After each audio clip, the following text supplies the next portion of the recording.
Good evening, everybody. I'm very happy to be back again for the 9th lecture of the National Conference. Today we have Dr. Santhosh Abraham from IIT Madras, and today's proceedings is handled by Nawaz. He's a PhD scholar. He's working on Making of Criminals in Colonial Malabar, a historical analysis. Over to you, Nawaz, to handle the proceedings. Thank you.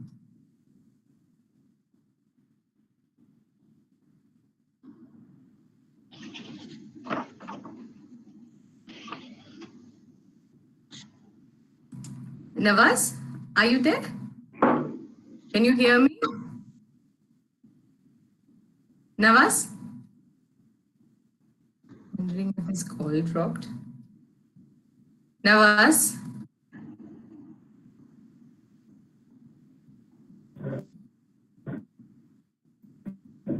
Nawaz, you're muted now.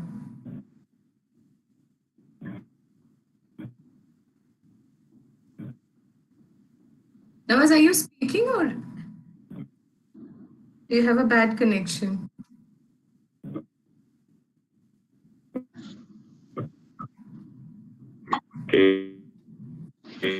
No, Nawaz, we can't hear you properly.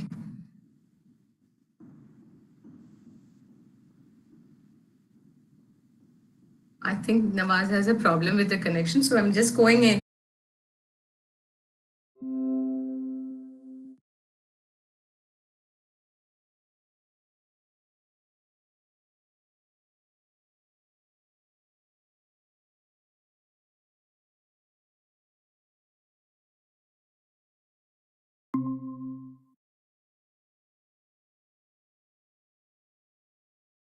Sir, and we are delighted to have you with us. A warm welcome to all the participants to the lecture. Thank you. Over to you, sir.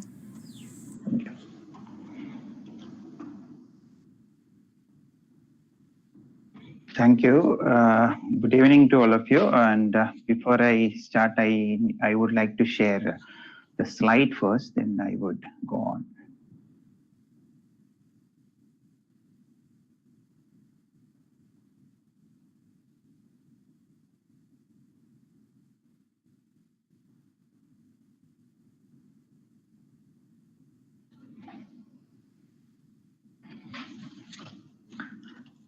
Okay, right. So before I begin, I would like to thank the Department of History at Kaladi University and Professor Shiba for inviting me for this online workshop series. And I also wish the professors who are retiring, whose honor this conference is being organized. This lecture has been taken from my ongoing research project on colonial psychiatry in South India, which is supported by Indian National Science Academy, New Delhi, and partially by Wellcome Trust, UK. As the title of this lecture communicates, this lecture will examine the archives of insanity in colonial South India.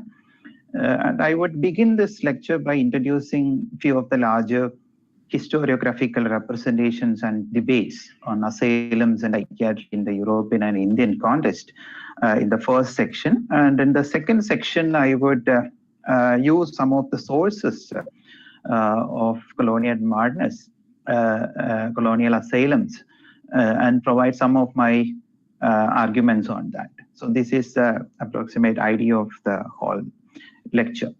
So before I proceed to the main arguments of the lecture, let me quickly give you some historical or chronological sense about the development of institutional treatment of psychiatry in India.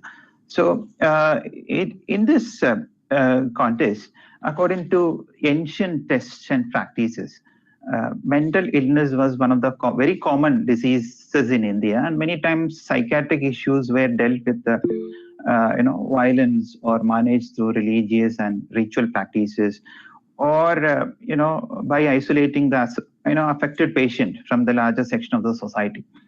So the mentally ill patients might have been excluded from the larger society, or often violence might have been used to keep them away from the rest of the people.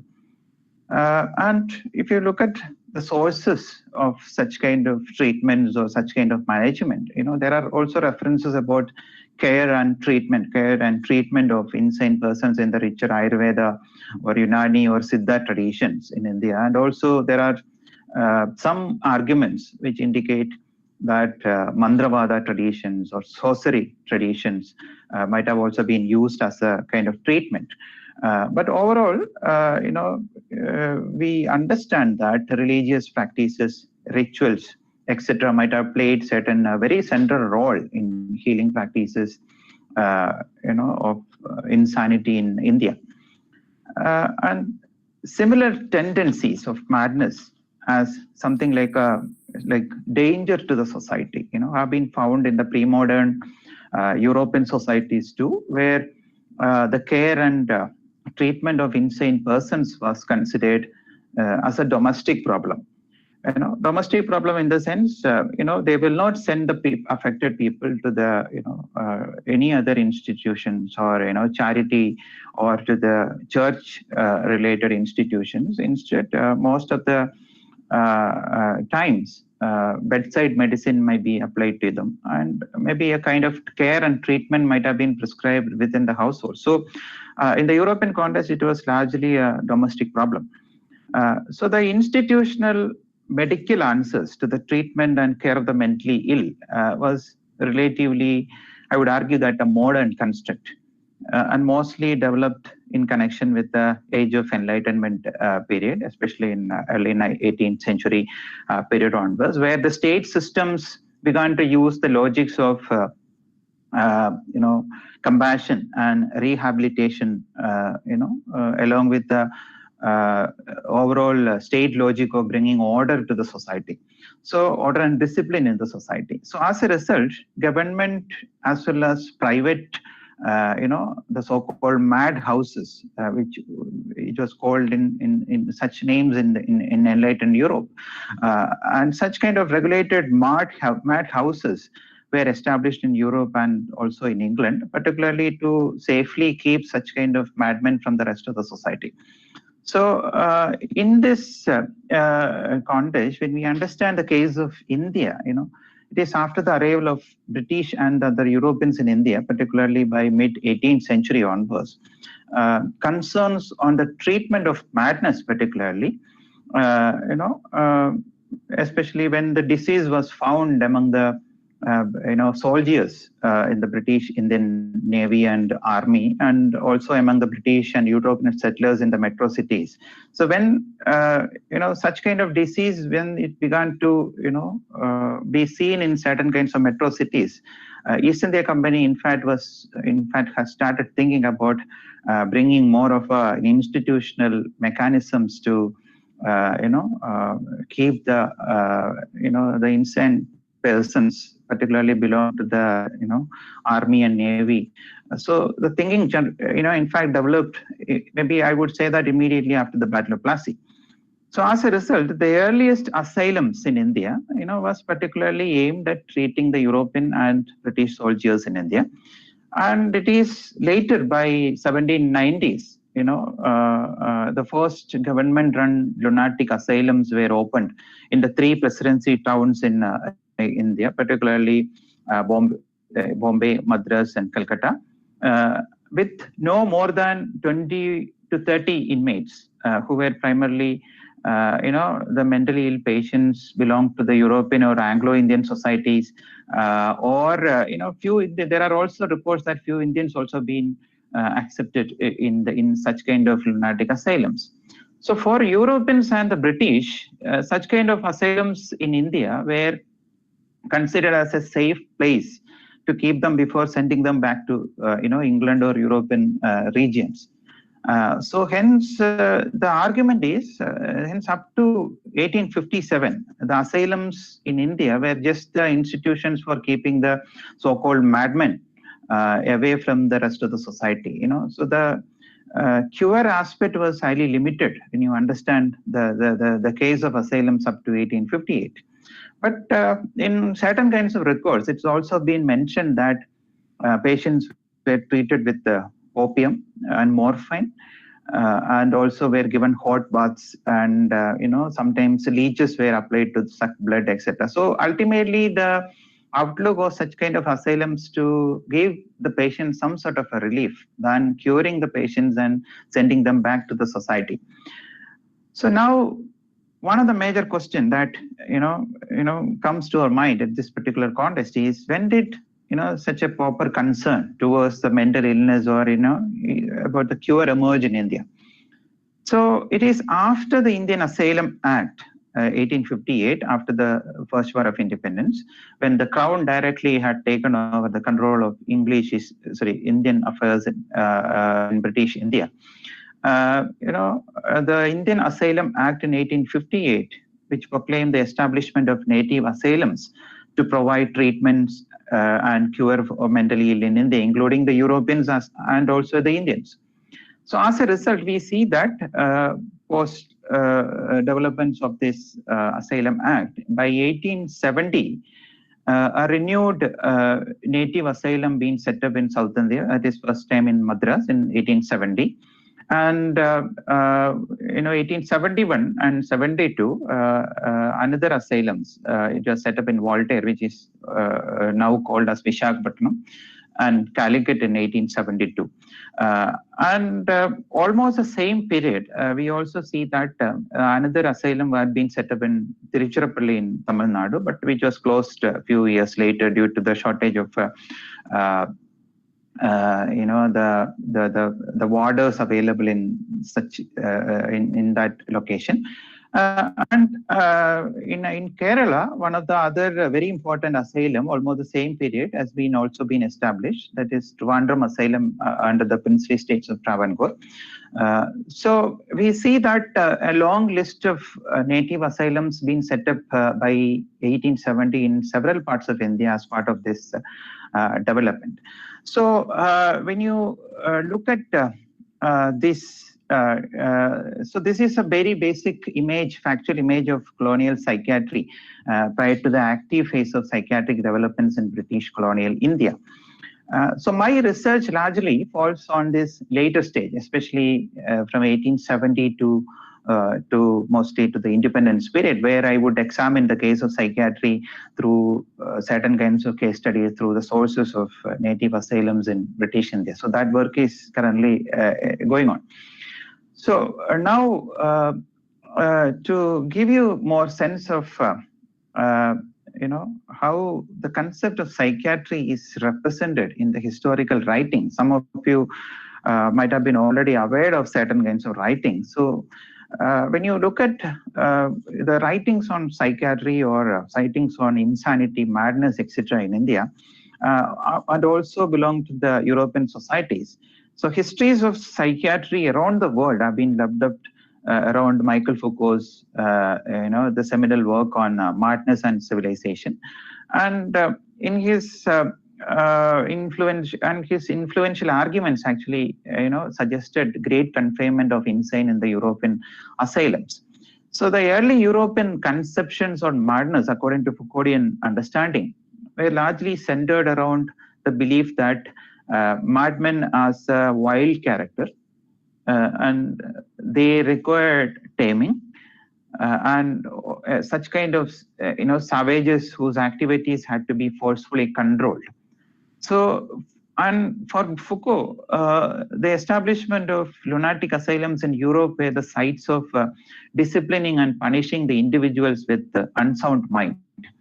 So in his kinds of writings, he challenged the notion that medical construct of the mental illness, and especially in the European world and European psychiatry as a whole, he challenged the notion that it's a sign of progress, rather than he argued that medicalization of madness represented a new form of authoritarianism, a new form of control over those persons who did not conform to conventional morality.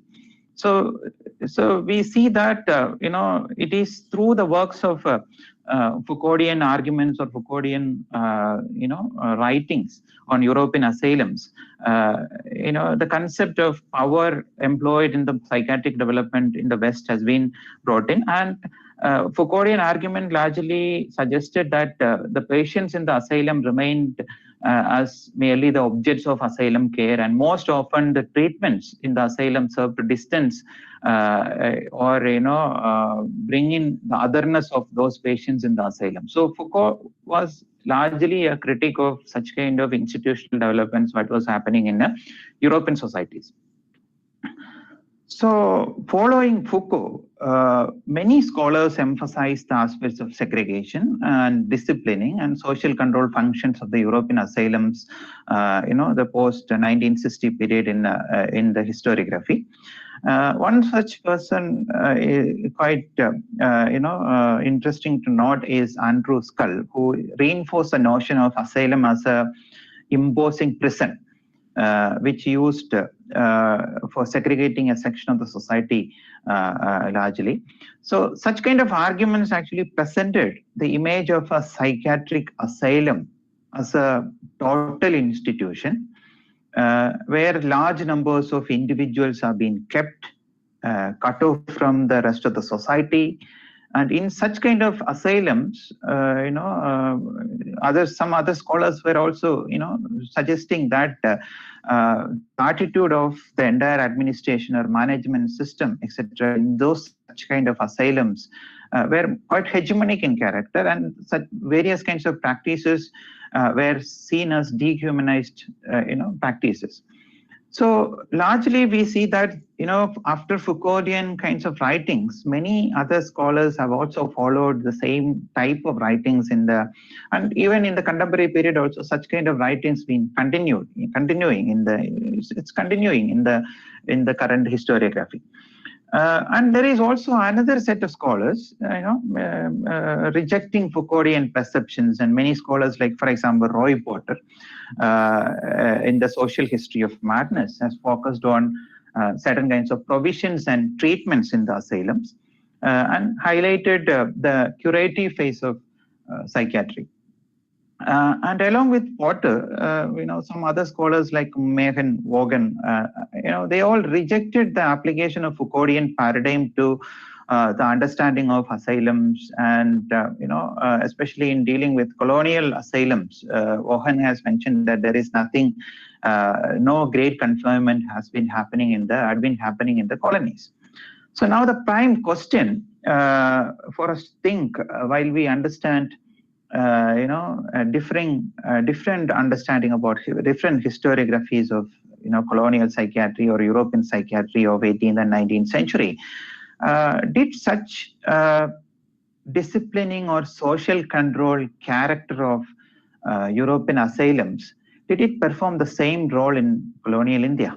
That's a very important point, because if you understand it is in the same way, we can argue that the same type of hegemonic systems being brought into India, or being taken from European places to India. So when you the immediate answer to such kind of, if you go back to the early phase of colonial psychiatry in India, my answer is yes. It was brought to India though in a very distant form. Such kind of analysis we get it from the writings of the pioneer in this historiography of psychiatry, that is Waltraud Ernest, whose kind of work like Mad Tales from the Raj, which was published quite earlier in 1990s. It suggested the European asylum models did a same performance in the colonies, despite their being in a very different climate or different terrain. So, but Ernest's works are mostly located in the first 100 years, that is 1757 to 1857, though in 2013, her recent works on colonial psychiatry had been out, particularly connecting the 20th century. But largely, her earlier kinds of studies are concentrated on the first 100 years of British psychiatry in India. But irrespective of the fact, the researchers today, especially those who are interested in understanding the psychiatric history, have benefited a lot from Walter Ernest's understanding about a better knowledge about archival sources related to psychiatry in India, though her concentration is largely on the North Indian regions. Her works actually contributed much to this particular field. And also, while referring to the case of asylums or psychiatry in the later period, especially the post-1858 period in India, another scholar, James Mills, whose writings actually, made a statement that while asylum was a seat of colonial power, and at the same power, while we understand it, it is in the Foucauldian logic of power, the same power was everywhere. The power was everywhere. For example, it is like there were several actors, other actors in the asylum, starting from the European superintendent and to the Indian warders, native Indian warders, to the attenders, the nurses, the lesser physicians, another subsidiary staff, different community, visitors to the asylum, etc. So according to Mills, the methods and the practices of such kind of lesser actors cannot be simply understood in relation to Foucauldian logic of power. Rather, it is something beyond that. So what in being proposed by James Mill actually is a very different world of asylum practices, very different world of everyday practices of the asylum, rather than concentrating largely on the power structures of the asylum. So these types of historiography largely on colonial psychiatry in European and colonial Indian context have brought two different types of argument, which I have already mentioned. One was located on the power structures of the institutions, while the other was located on a curative space of the asylum. So while we cannot neglect completely the Foucauldian paradigm, such discussions on power structures are still a very useful framework to understand the character of colonial institutions in India, in various institutions, not only of British psychiatric asylums. So now, certain kinds of questions for us to for us to explore. How can we, as history researchers, think beyond such conventional narrative of operational institutional histories? While we make a kind of analysis on psychiatry, how can we go beyond such kind of oppressive institutional histories, also to bring, for example, other institutions like larger institutions like hospital, prison, etc. Being part of that. So this is again what I am trying to point out here. This is not to ignore such oppressive or dominant character of such kind of institution, such kind of colonial institution, but how can we understand the everyday social interactions of such kind of spaces? So that's the question here. Of course, it may again, at the end of this kind of observations, again, it may take us to the hegemonic space inside the asylum. That is, pretty clear. But whether such spaces in the asylum, did it provide a permeable or a very, very hybridized space for the, space of interaction? How did people in the locality receive the native lunatic asylums? Did they accept the, such kind of institution? Did they start sending the people or their own relatives to the asylum? Such kind of thinking is very much essential to go beyond that Foucauldian power structures. So the analysis of such questions within the other institutions in colonial setting, it's not actually new. For example, Claire Anderson, in her work on legible bodies, particularly on prison systems in India, have attempted to show that how colonial prison power went beyond the physical structure into the everyday and social practices of the what was happening in the prison system or prison structures in the British India. And more recently, as I had pointed out in the last slide, Walter Ernos, the same person who initiated such kind of research in India, whose arguments were mainly located on the early periods of British Indian psychiatry, have brought new analysis to the internal aspects of asylum, where she has located asylum and its treatment from a patient's point of view. So her book title is Colonialism and Transnational Psychiatry, where Indian superintendents, especially after 1920s, many of the asylum superintendents were Indian, especially as she pointed out, the evidences from Ranchi Asylum, etc., in Bihar Asylum and all. Most of the practices after 1920s in many of the asylums in India, Indian superintendents were in charge. In such kind of situations, Indian superintendents began to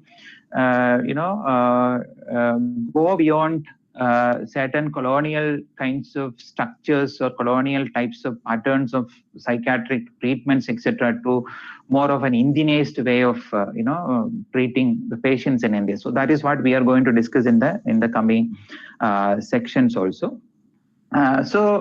Here in this context, when you look at the native asylums from 1870s to early 20s, early 1920s, or from 1920s to the later period of Indian national movement, we see that colonial asylums have become more like a very fluid place of interaction. And such kind of examination will inform more than the oppressing or silencing character of the asylums to different ranges of interaction happening between the British, among the British, between Indians and the British, between Indians, etc., and so on. There could be different angles in which we can understand the developments of psychiatry in India. So to this analysis, as mentioned by James Mill, quite a lots of actors might have been part of that. So this is what, if you take the case of asylum and examine it beyond asylum in charge, that is a superintendent, there are many sub-actors in the asylum. For example, native asylum witnessed the appointment of Indian warders, to take care of the patients, physicians, attenders, and nurses, and so on, And one of the other important features of asylum, especially from 1920s, especially found in native asylums in India, for example, if you take the case of Calicut Asylum from 1920s, the royal family members, the sovereign himself, who was maybe merely the puppet in the hands of the British after 1850s, he has visited the asylum in several occasions, and many such kind of important visitors of the locality were reported distributing goods to the asylums, or on important festival time, on important occasions, they were actually mingling with the inmates in the asylum. So we see that the phase of the asylum since 1920s, particularly, especially after 1919 Indian Council Act, more of responsibility of provincial responsibility being changed, and the transferred rights, especially the health affairs, etc., began to be part of the provinces. So since the 1920s, we see that the face of the asylum itself, began to change. And also the other side of the asylum. For example, now I just talked about the structures, power structures in the asylum. Now the other side of the asylum, for example, starting from the patients, their family members. For example, now when the asylum became more open to or more more receiving to the rest of the society, the larger society, larger community around the asylum as such kind of institution, the family members were not hesitant to send, not to send them to the asylum. Instead, if there is some sort of a tension or some sort of a problem associated with a person, they used to send them to the asylum, and they used to regularly visit them in the asylum, and other suppliers to the asylum. For example, the vendors who supplied vegetables, etc., to the asylum, and other actors in the asylum. So hence, we see that native asylums communicate such large space of people, large interaction of the people. So how can we trace or study such kind of aspects? So that is a point here. What are the what are such kind of archives of asylum, or maybe in another context, what I have called it as what are those insanities archives of insanity. So to answer from my own kinds of research, my own kinds of research attempts in the last few years was on tracing such kind of archives of insanity in the beginning.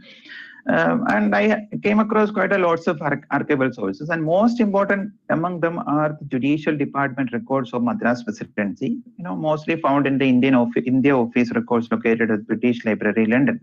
So most of the early asylum records, as we say, for example, initially such kind of reports of the asylums were part of the Judicial Department.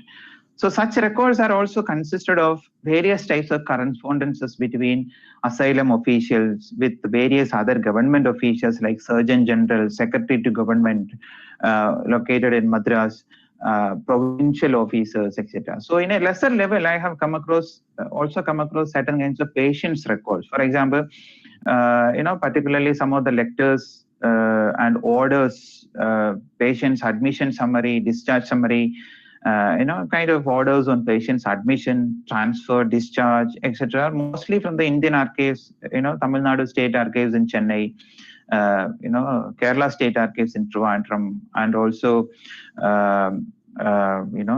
regional archives in, Calicut. There are also in the years 1892, it is believed that under the princely state of Cochin, 1892, an asylum has been set up in Trichur. But I'm not sure whether this asylum is still functioning. And during the search of the archival document, I have also come across narrations on Trichur archives, particularly located in the regional archives at Ernakulam in Cochin. Certain notes about, not as descriptive as that of a Calicut asylum or Madras asylum. Such kind of reports are also available in Ernakulam archives, Cochin. So overall, when we look at such minute level documentation of asylum practices, it presented a very, largely a very formal and official character of colonialism, which followed a lunatic from the place he was found onwards up to the time he was discharged from the hospital. So we see that it's a path of, you could see, if you locate such kind of archives, you see the path of the archive, kind of a person who was who has shown certain symptoms of insanity, and from the place where he was found onwards, it is recorded. So, however, what we see such kind of very formal kind of documentation practices in colonial India, very minute kind of recording the minute kind of details, are not new in the particularly in the case of colonial archival practices, especially in the case of Malabar, where I have argued on one of my earlier papers that colonial law in Malabar, that British initiated, after the Srirangapatnam Treaty, British initiated a process of record keeping in the new colonial courts in Malabar. So such kind of formal practices, earlier documentation practices and later developments in textual and statistical documentation practices within the asylums, where also we can argue that it is largely associated with the 19th century colonial scientific project of knowledge production and systematic recording and classification of people in the colonies. Because if we can recollect, scholars like Bernard Cohen, Nicholas Dirks, they have worked largely on the aspects of early period of colonialism, and since 1860s, the new colonial discourses of scientific rationality, according to these scholars, are shared in a new quantificatory episteme. That is more of an enumerative kind of logic of the colonial state, which resulted in the collection of a very detailed statistical knowledge of population from the numerous colonial institutions like schools, factories, hospitals, military barracks, prisons, etc. So asylum is also one of such kind of, a site for colonial knowledge production, which has been seen from 1870s onwards and continued up to 1947. And apart from these, much kind of pointed studies have also brought the analysis of colonial institutions and agencies. And many scholars like David Arnold, etc., have argued that colonial institutions, whether it is prison or asylum or a factory or a military barracks, etc., hospitals, etc., they became the major site of colonial knowledge production in British India, and the information they gathered there, came to be regarded as the representative of all India.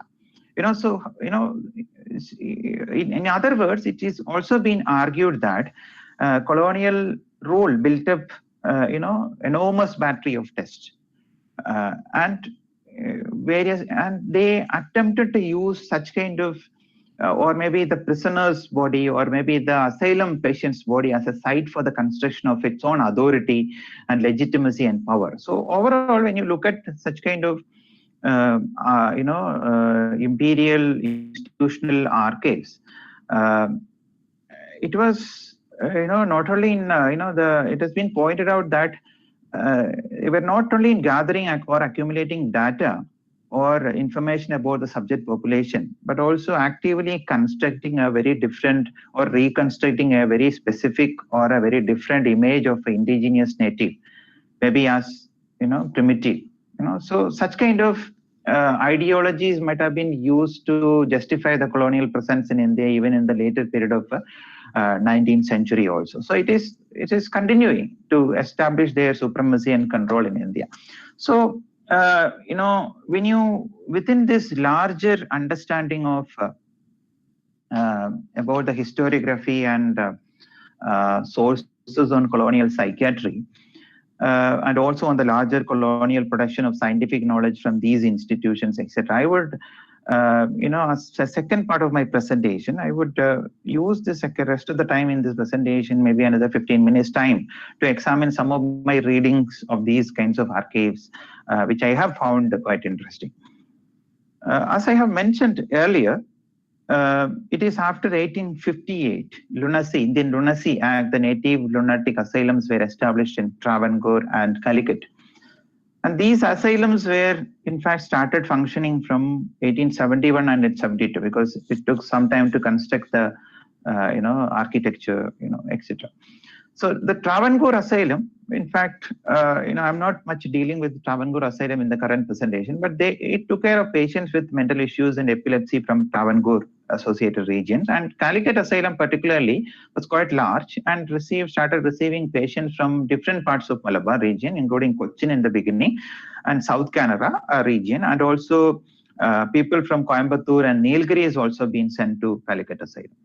And later in 1892, as I had pointed out, another lunatic asylum was opened in Trichur also to receive patients from these region, because the Calicut Asylum was reported overcrowded in certain point of time. So for this analysis, I'm just using largely the Calicut lunatic asylum and Madras asylum evidences, and because there is another very important asylum located under the princely states in India is Travancore lunatic asylum, but that should be discussed on a larger ideas of indirect colonial rule, etc. in India. But for my case studies, I have used only the Madras and Calicut lunatic asylum documents. So to start with an example, in Madras, one of the very early kinds of reports in 1872, the Surgeon General of Madras government in his report in the year 1872 has mentioned a very, very particular incident happened inside the asylum walls, say some premises in Madras asylum. A patient attacked the warder, who is a native warder, who is an Indian, and escaped the asylum.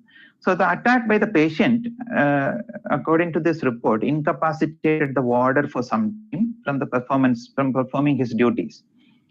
So the escaped patient was traced and brought back in 2 days' time. So he was brought back to the asylum. But instead of dismissing the incident as a maybe as a very irregular or unfortunate incident. The surgeon, who was a British, was found officially reporting the incompetency of the warder, especially the native Indian warder. So the report mentioned that the Indian warders are generally a lazy and careless set of men who, if not sharply looked after, would pay very little attention to their duties.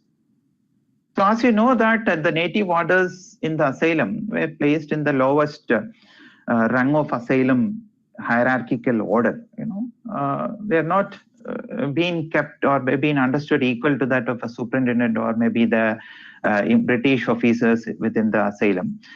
But when the British asylum began in India, the colonial officials being seen as also prepared a set of rules for the guidance of the native warders, the asylum, which largely prescribed the disciplinary control that wardens were supposed to do, especially supposed to enforce upon the patients in the asylum. So we see that whether it is native warders, whether it is attenders or nurses, etc., everything being brought under a very regulatory model or maybe very official model or very prescribed model with a set of rules and regulations in the asylum. So in this context, as in the case study, in this context, one can see that the role of the warders are very ambiguous. For example, like on the one hand, they were regarded as the agents of colonialism, though they were having a very limited level of authority to manage the patients. But on the other hand, they were the victims also, victims of colonial arrogancy. So that is what I'm trying to call it as very ambiguous role of the officers, especially the native Indian officers there. So in this context, it can be argued that colonial discourses were heavily racialized and underpinned by, as Pata Chatterjee calls it, as the role of colonial difference, which reinforced the racist nature of much of liberal discourse at the end of last decades or maybe the post 1857 period in of 19th century of Indian history.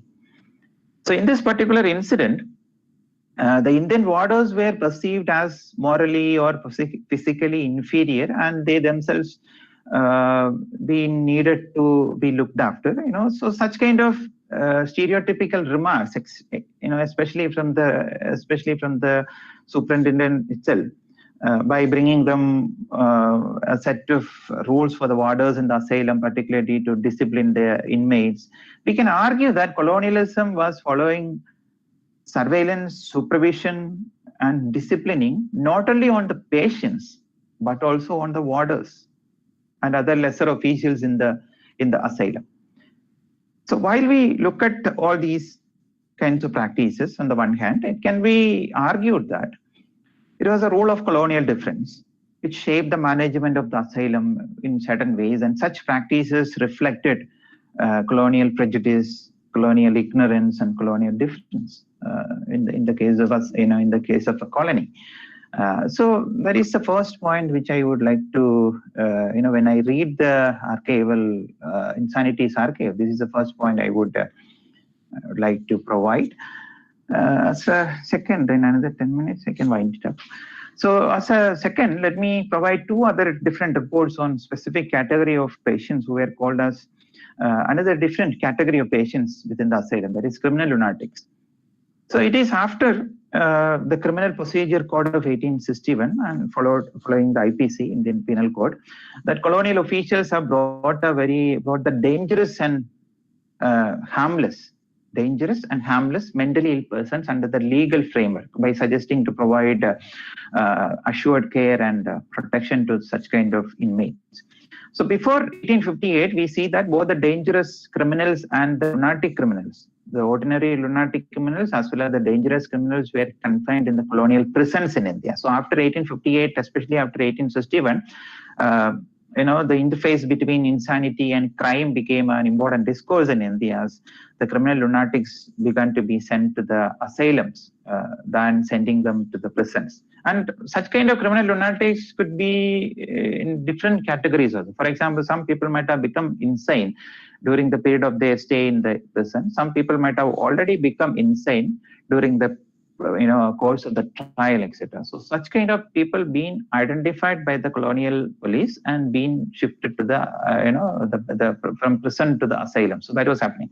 So in a report written by the superintendent in 1871, immediately after the establishment of Madras Lunatic Asylum, during the, it is mentioned that a very strict system of segregation in the case of criminal lunatics to be followed in the asylum, that they have to be separated from civil lunatics.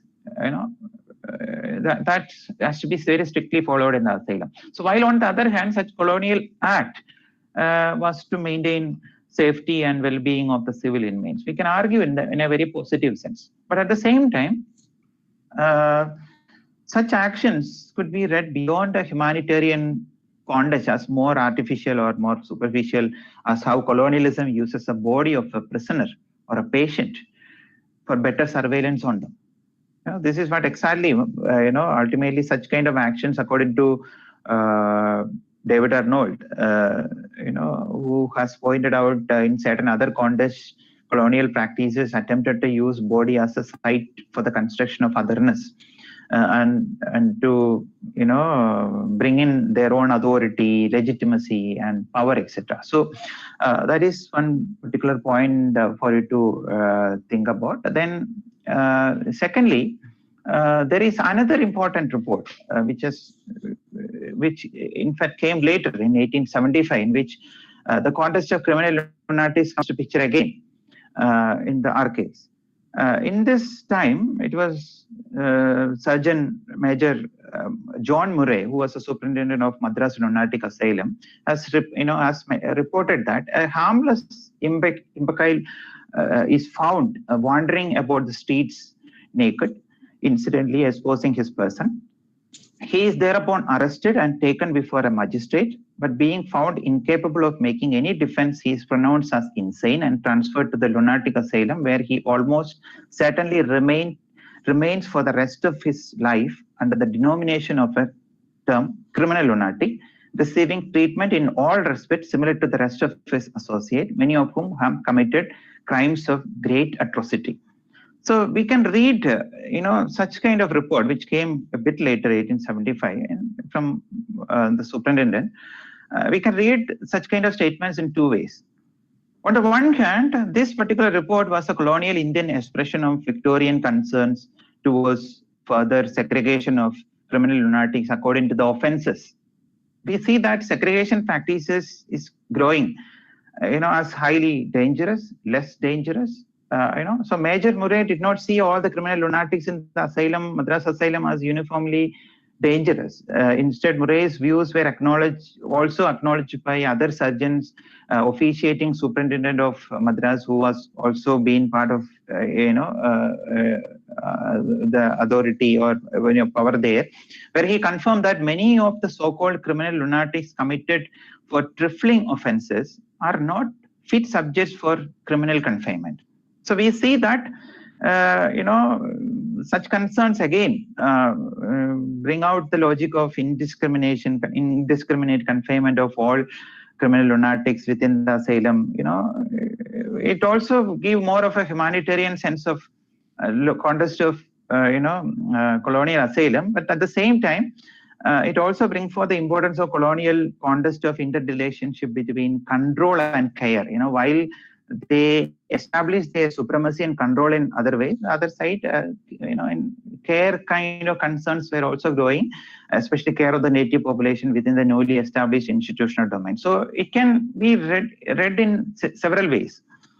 So when the years are moving on, for example, especially in 1880s and 1890s, and when it comes to the case of the 1900, we see that many instances, many new supervisors or new superintendents came to the scene, and such kind of their own visions began to change according to the development of the colonialism, according to the Indian national movement, etc. Such kind of expressions, such kind of attitudes, etc., began to change.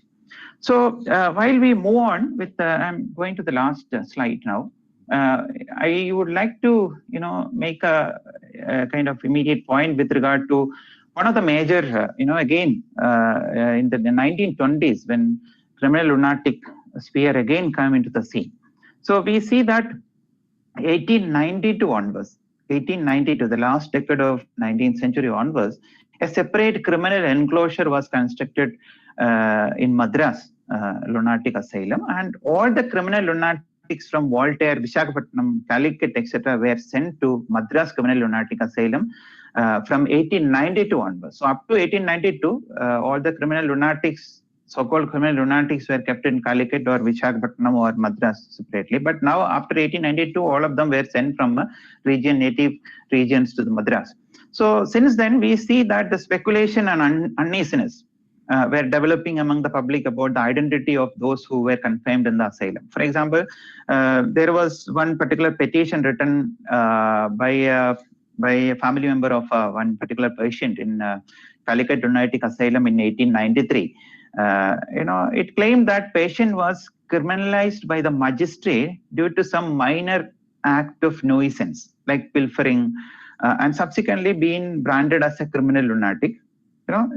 He was a patient, but he was labeled as a criminal lunatic, and as a result, he was sent to Madras Lunatic Asylum for safe custody. And the concerned person doesn't know when this particular patient would come back. There is no clarity on that. So when we argue that, there are also other instances after, when we understand these kinds of instances, British constructed the dangerous image of the society who needs to be controlled and monitored.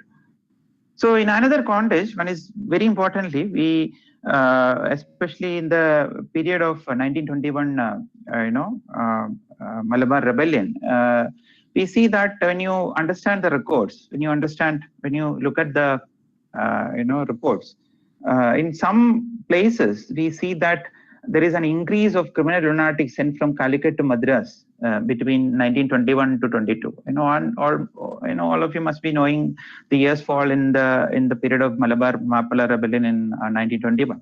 So I argue that maybe such kind of increase, not a bigger increase, but such kind of increase due to the branding of many participants of 1920 rebellion as lunatics and criminal lunatics and send them to Calicut Asylum as well as Madras Criminal Lunatic Asylum as a follow-up. So such images might have been quite politically constructed. I'm not going to the details of such kind of practices, but in a similar context, Waltraud Ernest, especially when she is reviewing the Ranchi Asylum after 1920s, she has also mentioned that sending a political activist, especially during the period of international movement, to an asylum than to a prison, might have been considered as a way to humiliate or discredit them from the society. So what we see here is a combination of a police state as well as a liberal welfare state. So that could be the better word in this context. And lastly, I'm just winding up. I hope I can take another 5 more minutes. So now, as a case study 3, there are another important point which I could derive from the record is the treatment part of the asylum, the treatments in the asylum. So during the early period of asylum treatments, we see that I'm not talking particularly on what is happening in Calicut or Madras, generally in India, in a very early period of asylum setup in India, there are inputs about solitary confinement and mechanical restraints were used on restless and violent cases of insanity in India. For example, placing a patient in a darkened room was intended to bring them maybe more of a therapeutic benefit and to control their unmanageable behavior. Later, there are also very narrow, very shallow kind of statements about some sort of an organotherapy. I'm sorry, there is a power failure in my system. I hope you're able to. So I'll just switch out my video and continue with the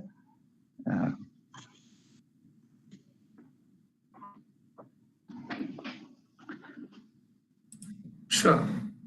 Right. Okay. So, for example, I was mentioning about the yeah, the treatment. So later we see that organotherapy, especially using animal organs to treat lunacy, that was very, in certain contexts it was practiced. Yes, I'm back. This is organotherapy is one, but I'm not very sure about how the functions of such kind of therapy. But using animal organs to treat lunacy, it was reported to be mentioned in traditional Greek literature onwards, I think. But it was given up later as it affects the religious sentiments, etc. in India, and when more of food supplements and vitamin tablets, etc., were available in the market, it was discontinued. Then another treatment was hydrotherapy, with very warm and cold baths were given at regular intervals to the patients suffering from insomnia to reduce suicidal tendencies, etc. So hot and cold baths were applied. So hydrotherapy, organotherapy, and solitary confinement, such kind of practices were followed in the beginning. So in the later decades of 19th century, that's a change, that's a turning point here.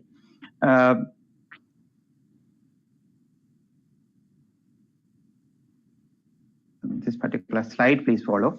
In the later decades of 19th century, we see that occupational therapy and moral therapy. So two important new concerns were introduced into the asylum as a new way of treating the patients. For example, during the same period, occupational therapies had become a very standard practice in many of the asylums in the European societies. In India, such occupational therapies where in fact was visible from 1920, as I was mentioning, when the more of Indian officers were seen in the asylum, and the ultimate aim of occupational therapy was to rehabilitate patients to become again more capable, or maybe the statement said, the British report said, to become again whole men and women.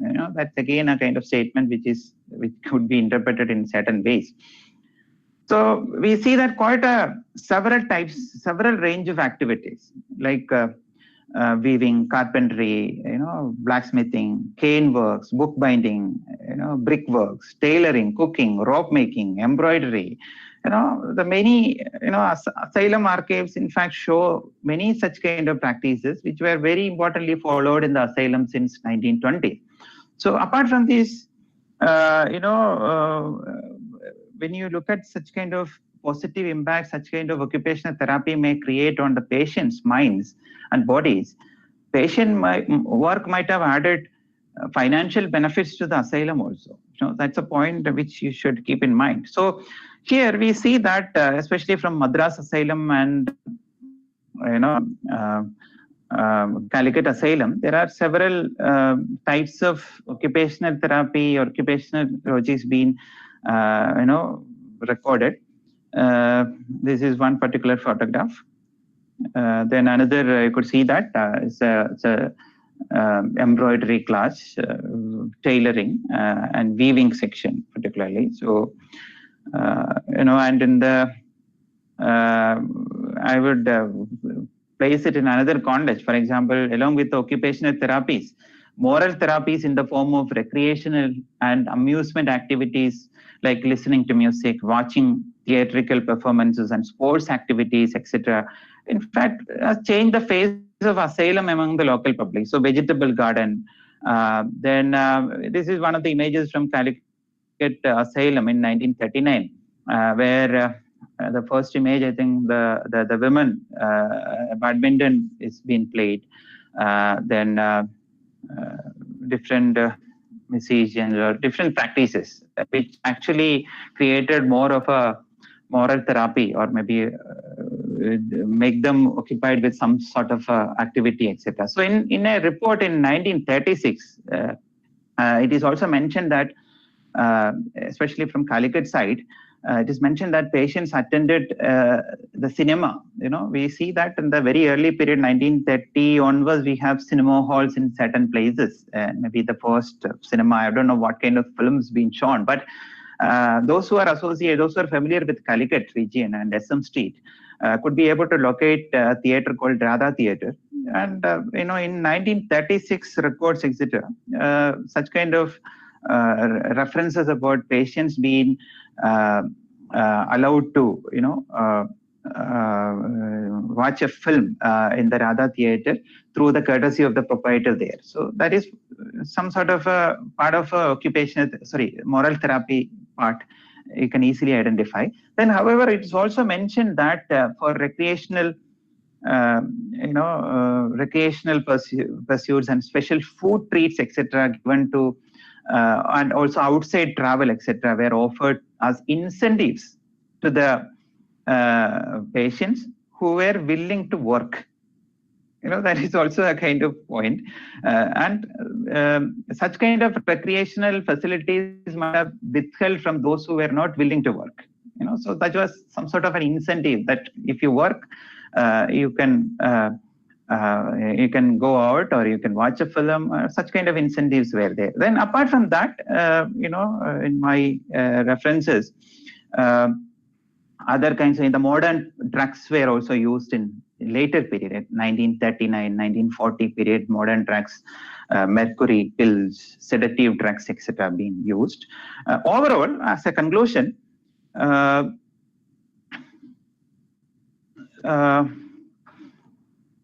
after bringing the occupational as well as the amusement aspects to the asylum treatment in Madras Presidency, this particular occupational and moral therapies are not limited to Calicut Asylum. It was found everywhere in India after 1920s particularly. The whole atmosphere, even the reports of the superintendent itself has confirmed that the whole atmosphere has completely changed now. Earlier this was a very noisy, dirty and very destructive ward before, and since the introduction of occupational and active work and amusements, etc., every patient has put on weight and they sleep better. So that is a statement that we get after 1920s in many of the reports written by the English superintendent and Indian superintendent also in the case of psychiatry in India. So scholars like scholars like Walter Dynast and others have mentioned that while occupational therapy and other aspects, in different asylums, particularly Ranchi asylums, etc., did provide some sort of a solution to patients' speedy recovery. But in 20th century, asylums in British India was no more than, a kind of institution which forced labor, which could be understood as forced labor houses. Producing goods and excess money for the British Empire. That is what I am trying to say, that maybe in certain contexts, patients were forced to work by offering them certain kinds of incentives. So this is what I am trying to say at the larger, as a conclusion. We need to move beyond, the power structures, but at the same time, we may again be trapped in those kinds of power structures.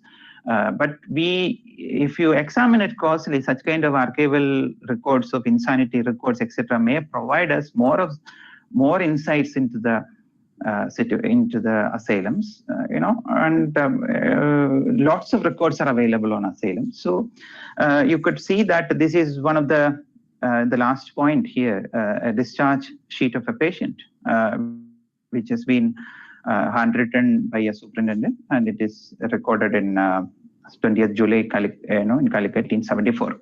So such kind of reports are available, but it's up to you to read in a different ways, right? With that, I end the presentation. I hope you followed it. You can ask questions. I'll try to. Right. Thank you, Dr. Santhosh, for that very interesting presentation. The moderator for the day, Nawaz, has still been unable to get in due to connectivity issues. So maybe I will take forward the discussion session if you agree. And do you want me to read the questions? I could read the questions from the chat box here. Yeah, right. Before I get into the questions, I'd like to make a comment. You have talked about dispersed fields of inquiry, moving away from what you say as institutional power structures, looking at it from a top-down approach of how the institution works down into the lives of the inmates. Yeah, and also asked us encouraged us to look at the everyday ways in which there were specific agencies that could be worked out between inmates. Did you come across any data correspondences of relationship between the inmates, in terms of friendship, in terms of even quarrel, some way in which we could pick up data on the way they live their lives inside? Yeah, and respond to this, I could just... In fact, such kind of issues between the patients might have been reported, has been reported by the superintendent in the reports, in many such kind of reports. Sometimes in certain kinds of occasions, one particular incident suggested that two of the patients, tried to escape from the, tried to find their own ways to escape the asylum, and ultimately they've been caught. And also, the problem is such kind of evidences of relationship between two patients might have been, we may get the information through the letters or through the reports of the superintendent. So how far it is true, how far it is noted and all, we are not sure. That is, but otherwise there is nothing. For example, in another ways, we can trace such kind of elements through the letters written by the relatives of the patients. For example, when they came to the asylum and when they talked to the people, they might have come across certain kinds of problems and certain kinds of aspects, and they might have written such kind of letters to the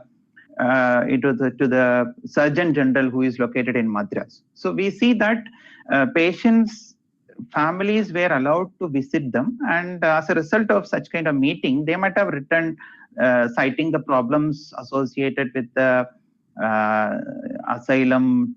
They might have written certain kinds of letters and to the Madras Surgeon General there. So it is kept as something kind of a part of Madras asylum. So it is not part of the Calicut asylum. So otherwise, reporting of such kind of instances might have been through the superintendent's narrations. So how far it is true and all, it's a very difficult. Okay. Thank you for that comment. Can I start reading the questions from the chat? It's from Abdul Basit. Developments in psychology/psychiatry in Europe have led to a more medicalized approach towards insanity or deviant mental behavior. However, in India, such deviant mental situations were largely addressed through local practices involving religion, occultism, and black magic.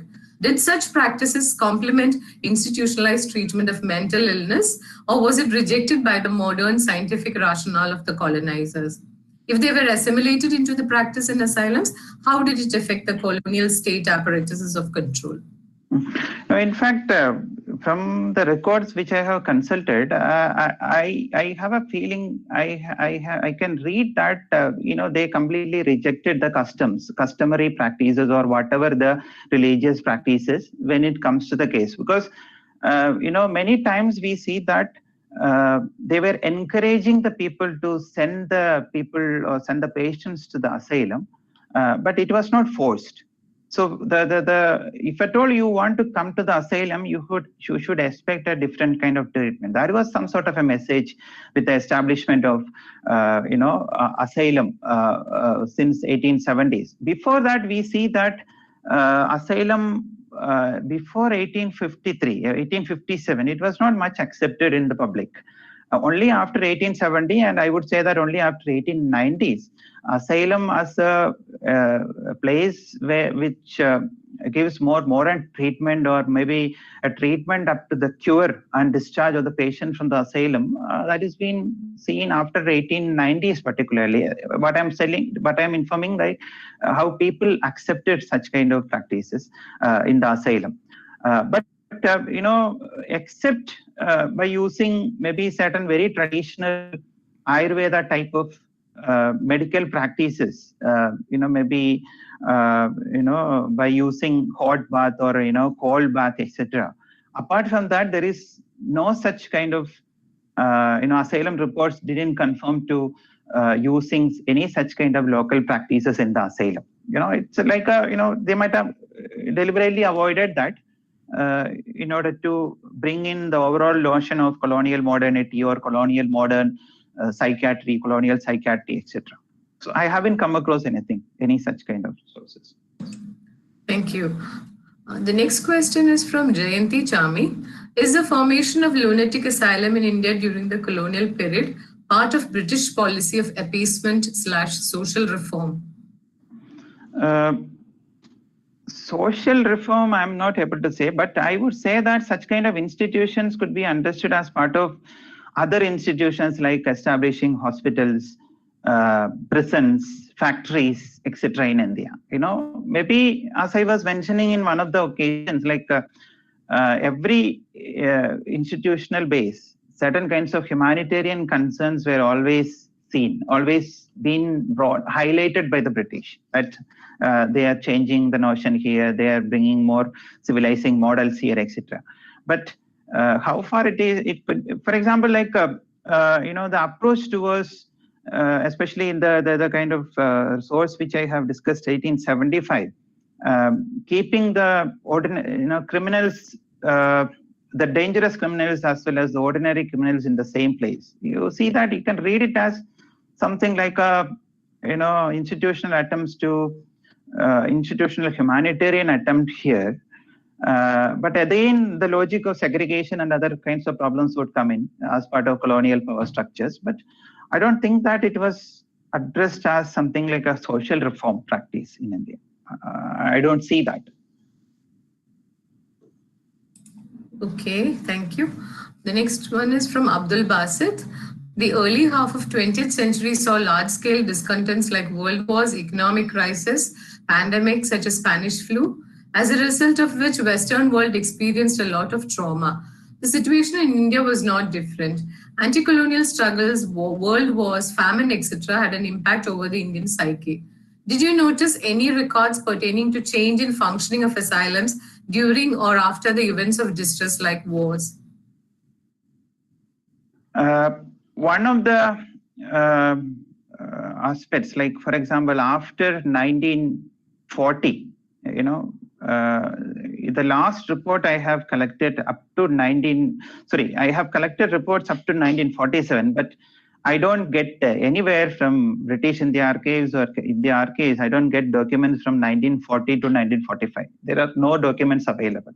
So many times I would have a kind of feeling that it might have been written, but it is not perfectly documented. Similarly, there is also during the First World War also, there is a lack of information. There are reports available, but lack of information in the reports that's been felt, that's been seen, especially when you consult the documents from especially from during the period of First World War. The content of the reports are very, it's not thick enough when you compare with the other. But after 1920s, we see that such kind of reports were,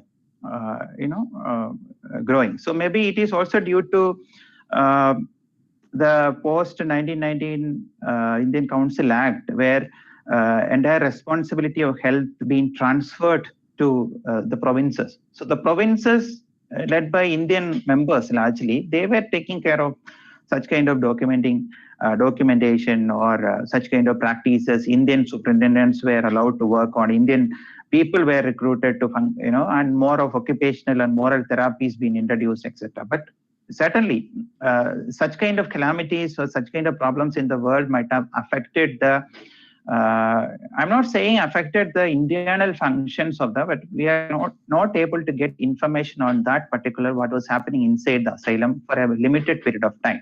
While during the First World War, reports are available, but the content-wise it is less. But in the period of Second World War, no reports are available. That is also a kind of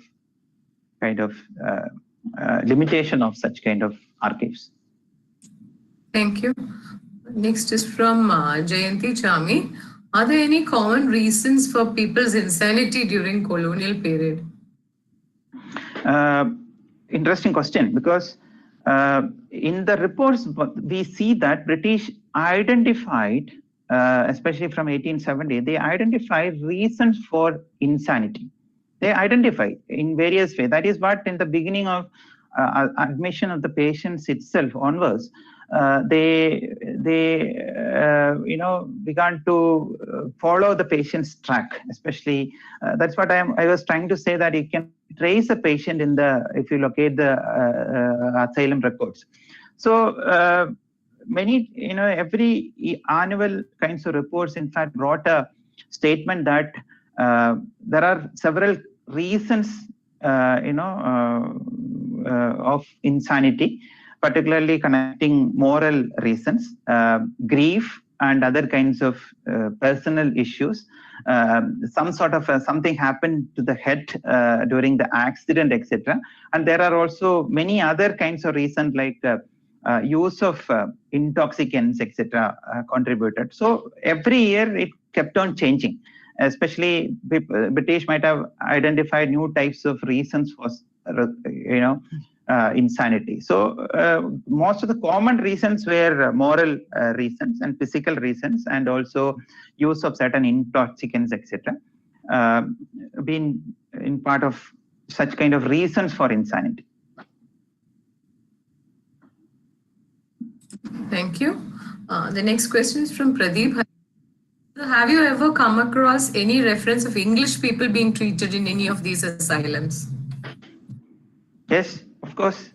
Because up to 1858, I have already mentioned that it was constructed for the English people, but they were not kept in the asylum for a longer period. But after 1850, when Indian asylums been opened in India from 1870s, there are statements about in the asylum records as this many number of Europeans are also being treated, Christians are being treated, Anglo-Indians are being treated.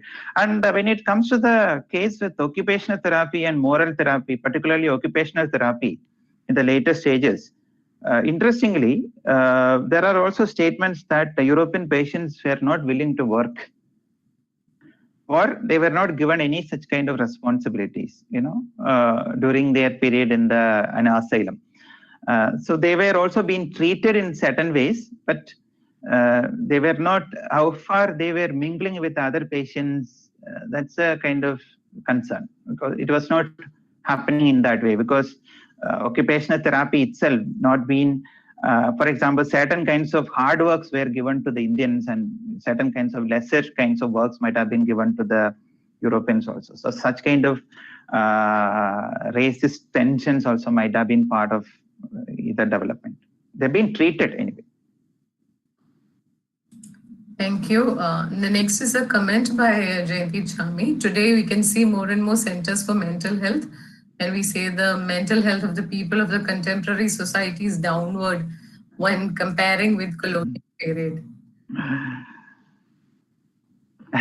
Interestingly, I was just looking at some of the, for example, NIMHANS in Bangalore. It's one of the best institutions today, especially for, insanity diseases. Interestingly, there is one particular statement which came 2 years back that the so-called shock treatment is being reintroduced into as one of the very efficient treatments in NIMHANS. So I was just looking at that kind of history, that only after 1938, shock therapy being introduced to cure or maybe to pacify certain kinds of tensions in the asylum. But later it was discontinued due to the recognition that it is inhuman. But recently, the recent studies have claimed that shock therapy is one of the major kind of methods of treatment being reintroduced in a very mild form with more of advanced technology in NIMHANS, especially in Bangalore Mental Health Research Center. So in the contemporary India, maybe we have more of new better ways of treating the diseases that is coming up, and maybe very early stage itself such kind of problems could be identified, so that could be I just mentioned it as some sort of a welcome change that is happening in the contemporary period. Thank you. Next question is from Sitara. Stepping from a Foucauldian perspective, could you comment whether institutions of control like prisons, juvenile homes, and mental asylums share any identifiable or common characteristics particular to colonial India with their distinct relationships with the local reformative or corrective practices? I'm not sure about the local and corrective practices, but generally, if you follow that, the institutions in India, especially what Claire Anderson, etc., been mentioning, or David Arnold was mentioning, we see that the happenings at the asylums, British actions at the asylum, or British practices at the factories, or maybe practices at the hospitals, prisons, etc., are more or less similar. Especially segregation was one of the, or employing, using the body as site of colonial knowledge production was one of the very common kind of practice which is identifiable in different institutions in India. So that is what why David Arnold, etc., has mentioned about everywhere we see every institutional ways we see such kind of very powerful hegemonic aspects of colonial state, colonialism. That's only I can comment on that question. Thank you. The next question is from Meenu Rebecca. How do you perceive the architectural beauty, in inverted commas, of asylums with walls that isolate, protect, and delineate?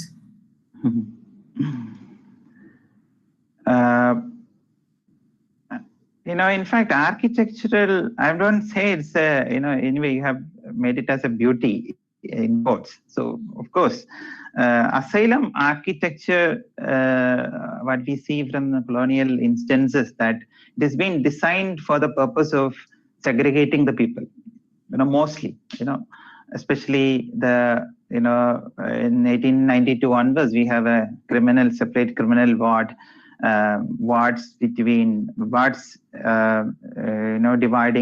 women and lesser troubled patients, or gender-wise kinds of distinction, etc. But that was generally the practice, the policy. The asylum architecture being designed by the colonial officials to segregate people in different ways, to mark.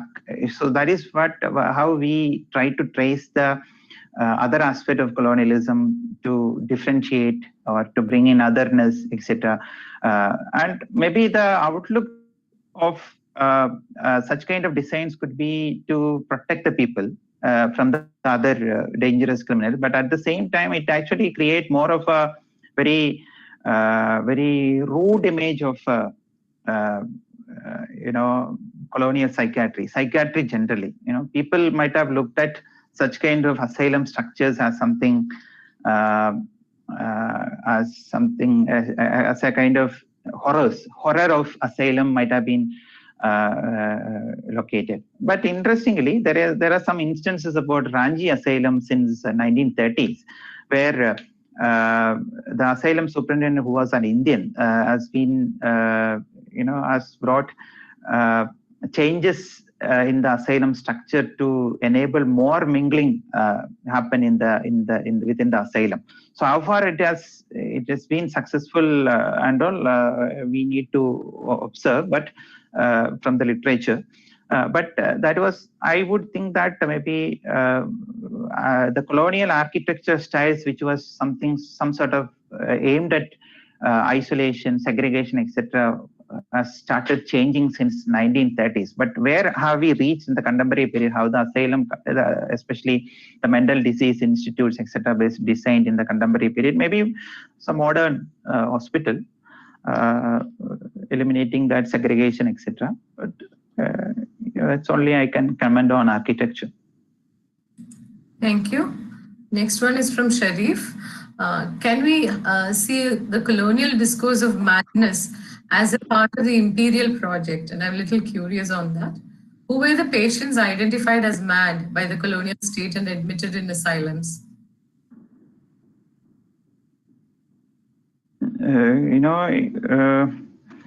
Identify the patients, identify what exactly you want to know. Definitely, it was some sort of an imperial project of. I mentioned in certain ways that 1870s onwards, such kind of project in such kind of enumerative logics in asylum is being part of a larger colonial project of knowing the Indian. And as part of such kind of record keeping, we see that patients' age, average ages, patient belong to which patient belong to which religion, which caste, which occupation this particular patient was doing before moving to the asylum, what kind of diseases he being part of. So so patients' religion, patients' caste, patients' age, patients' occupation, etc., being identified. And it has been very well mentioned in the reports also that this many number of patients belong to this religion, this caste, etc., has been very much mentioned. But and such kind of categories, etc., might have created tensions inside also. Especially in dealing with the diet, especially in dealing with certain food, etc., might have been part of certain kinds of problems inside the asylum also. So, but patients' records being excellently kept by the colonial as part of colonial documentation. We can read who the patients were, what religion they belong to, which religion they belong to, what age they were, etc. Thank you. Next one is from Jeevan. Were these asylums working in secluded spaces?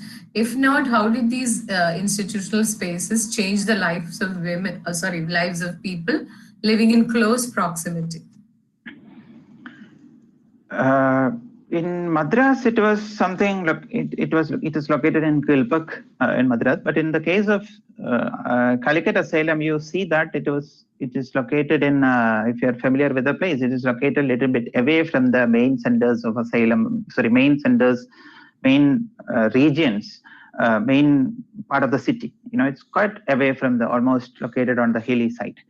Similarly, I'm not sure, but I haven't seen the map of the Trivandrum archives also. It is a little bit away from the in the main part of the city. So it is located. So that's the case with regard to most of the places in India. But in the city like Chennai, I think it is located almost in the vicinities of the city.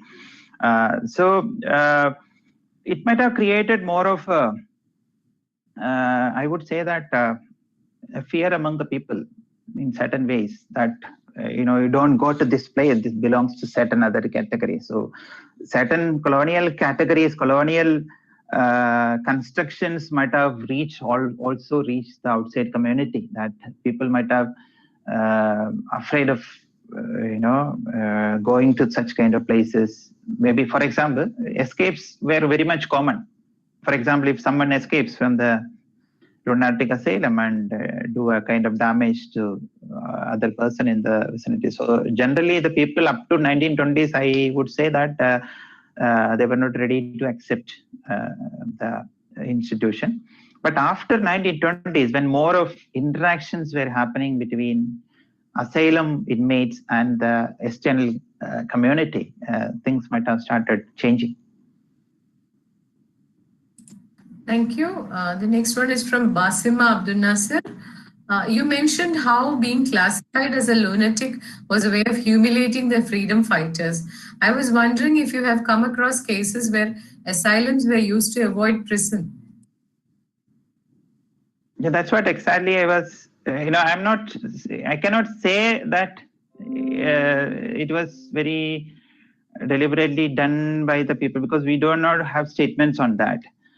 Especially if you look at one of the letter I have shared, of a patient whose patient family relative who has written that the patient has done a very minor kinds of nuisance, but he is being branded as criminal lunatic and being sent to criminal lunatic asylum. So it might have happened.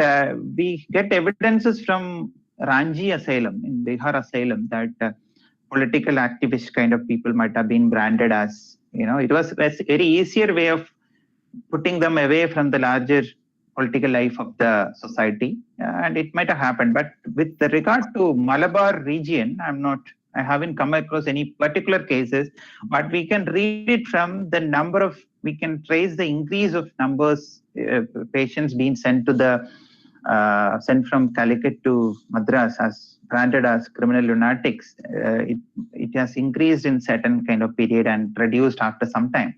That we can read it with the available, the period, especially the 1921 Rebellion and all, but no particular cases I haven't come across.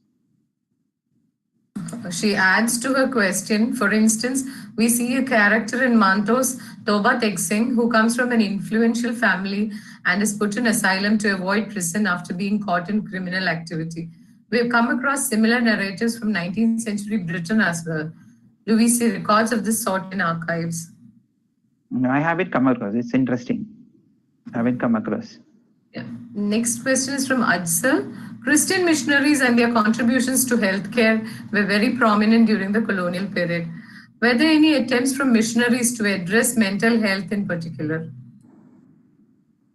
There are some statements about basal mission in certain areas, but since the colonial state has, directly addressed the issues of lunatics in India through the institution, their activities were not, they're moving on with the, not with the institutional base. For example, they didn't set up any kind of private charity homes to serve the, inmates. But in the case of very early pre-modern European systems, we have evidences like the early asylums being set up by using the support of Christianity or church in the European context. Maybe in the period when we see from the 1790s to 1850s, British setting up of government asylums there are also references about private madhouses in India up to 1850. Some of the kind of madhouses might have been set up by the missionary activity, but not exactly in the case of, I haven't come across anything with regard to Kerala region. There are some statements about extending, for example, occasional visit of Christian missionaries in the asylum. And also along with several other religious festivals being organized in the asylum. This is actually a part of moral therapy in the later stages, because the missionaries or priests or temple festivals, etc., being organized in the asylums to increase maybe the curing percentage in the asylum, especially after 1920s. Apart from that, they're not directly involved in any kind of process. That's what my understanding. Thank you. The next one is from Santhosh. What about doctors? Were there enough trained Indian doctors during colonial times? We see that after 1890s, things were changing. And particularly related to asylum, we only see the Indian doctors from 1920s. But before, almost from 1900, we see Indian doctors in certain other professions. For example, Trivandrum, we have Women and Children Hospital, and the first superintendent of Women and Children Hospital in Trivandrum was, I think is, I forgot the name of the doctor, but she was first women superintendent of Women and Children Hospital in And she's Punnan Lukos. I don't know. I forgot the name of the doctor, but she'd been trained abroad. She'd been trained in. Yes. Yeah, right. I forgot the full name. So she has received training from England, and similarly, there are statements from Ranchi Asylum in 1930s that the superintendent, Indian superintendent, belonged to that Ranchi Asylum. Even used European practices, even visited European asylums, and brought same kind of practices in the Indian asylum also. So there are evidences, but in the case of Kerala, it was largely limited because Ranchi Asylum or Bengal asylums, etc., being treated as one of the best asylums of the 1930s and 1940s in India.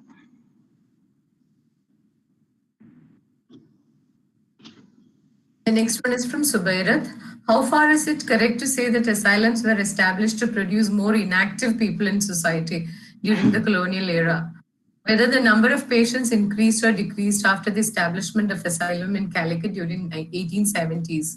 I think many other side effect diseases increased after the usage of medicines and other treatments like shock treatment.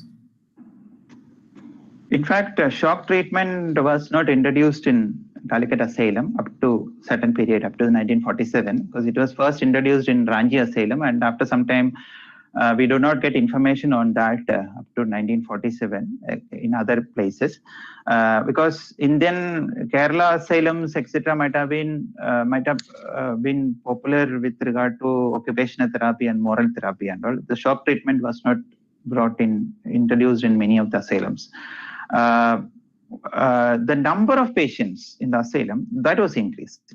So with that kind of, for example, 1870 onwards, the number of patients coming to the asylum was increasing, and at a time, Calicut Asylum or Voltaire Asylum or Madras Asylum, there was enough enough building facilities to accommodate the patients, and such kind of concerns are completely, in various places it's been expressed in the report by the superintendent that insufficient place to accommodate all such kind of people, patients. So number of patients were increasing. That trend was going on up to 1947. More receptivity being seen in the case of colonial treatments at this particular hour. Thank you. The next one is from Preeti George. Thank you for the wonderful lecture. Was there a discourse on gender-based difference on susceptibility to insanity?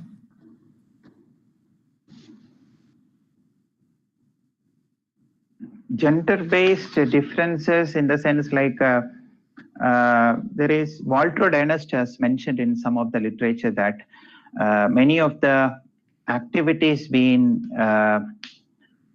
gender is seen in many of the asylum activities used in certain ways, but I haven't looked at much of that angle. But that is what I was trying to relate to what was happening in Ranchi Asylum in certain period, maybe for a limited period of time. After experiencing the developments of European asylum, the Ranchi superintendent for a limited period of time allowed a mingling of people in the Ranchi asylum, where all kinds of gender kinds of restrictions being removed. In the asylum, in other ways, generally we see that the persons belong to two genders being completely segregated in different locations.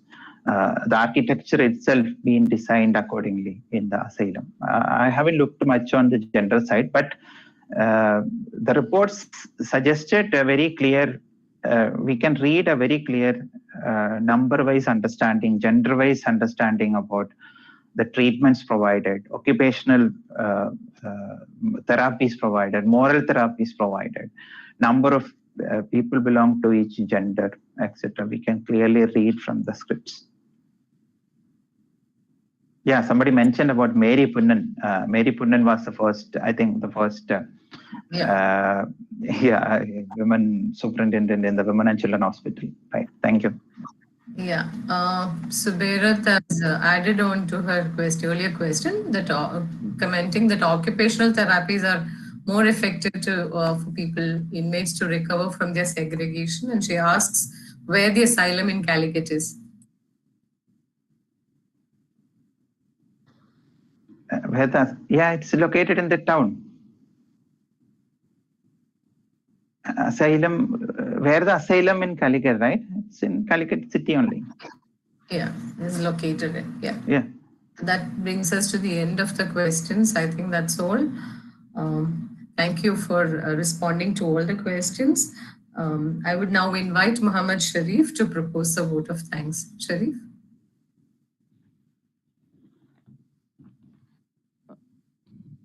Hello, good evening to all. It's an honor for me to propose the propose vote of thanks on this wonderful occasion. It's indeed a delightful evening. We are grateful to Dr. Santhosh Abraham for your thought-provoking lecture on reading Insanities Archive. It's been a fascinating session.